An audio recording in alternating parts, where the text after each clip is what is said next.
Hi everyone. This week you were asked to read several poems that continue to explore the artist's use of art, language, and imagination as a central theme. In doing so, you'll be needing to take each poem on its own merits. There are some connections with this theme, but you'll find that each of the poets has something very different to say and goes about saying that in very different ways. Let me explain what I mean with a little discussion of the first poem, Auden's Musée des Beaux-Arts. Let's say I want to make the claim that Auden is trying to show us that art can make us more fully aware of human experience and elevate our ability to feel compassion for other people. Let me try to show how I arrive at that. First, the title of the poem, Musée des Beaux-Arts, translates as Museum of Fine Arts. It's making reference to a museum in Brussels, Belgium, and that context establishes some kind of setting for us to continue to read and think about the poem. The speaker appears to be walking through the museum, studying paintings which present human experience and evoke emotion. Notice these opening words, about suffering. These provide the reader with an emotional focus. The speaker then references the truths art tells about such suffering. The old masters, mentioned in line 2, appear to be the great painters whose work tells the story and line the halls of the museum. And notice this line, how well they understood its human position. This line sets the reader up for an explanation of human suffering. Fusing old age and new life in the next few lines,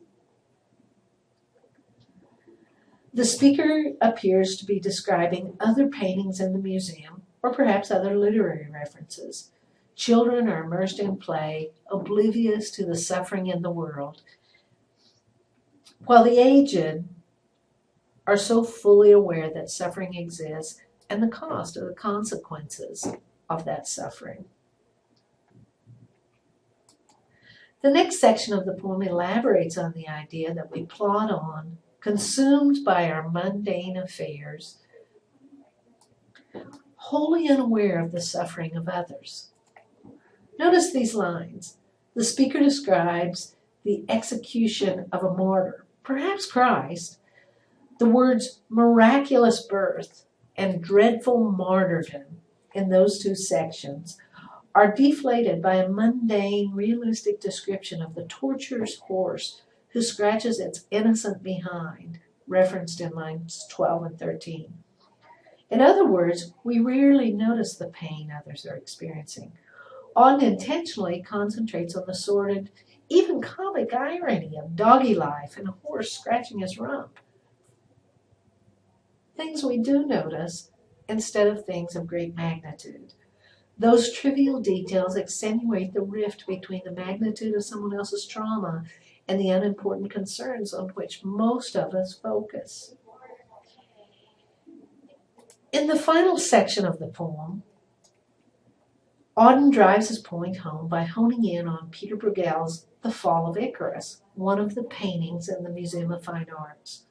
Auden describes Bruegel's painting as one teeming with life.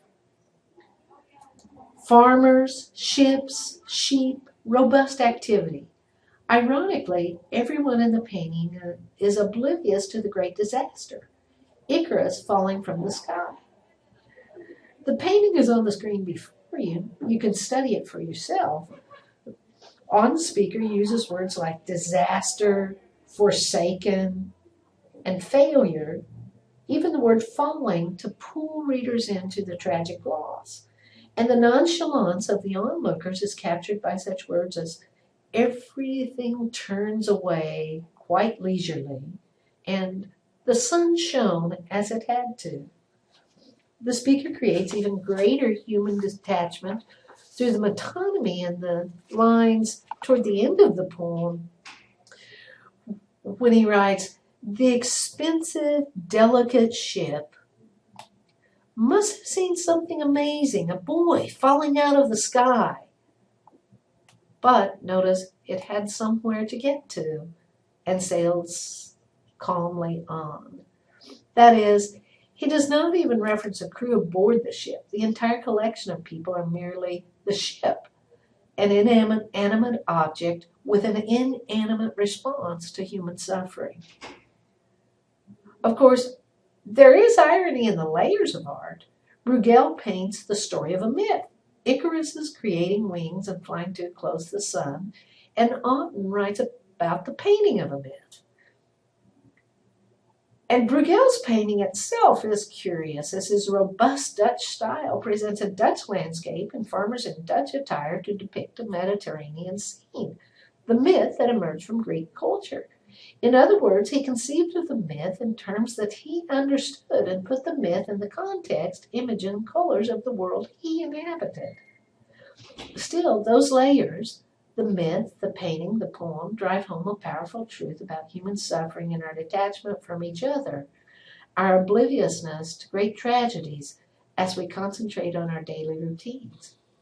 At the same time, as we stop to contemplate the truth in these pieces of art, the art itself makes us more fully alive, revives our senses, causes us to feel compassion for people we don't even know. Thus, Auden illustrates that art has the capacity to make us more fully human. That's one of the important truths in this poem.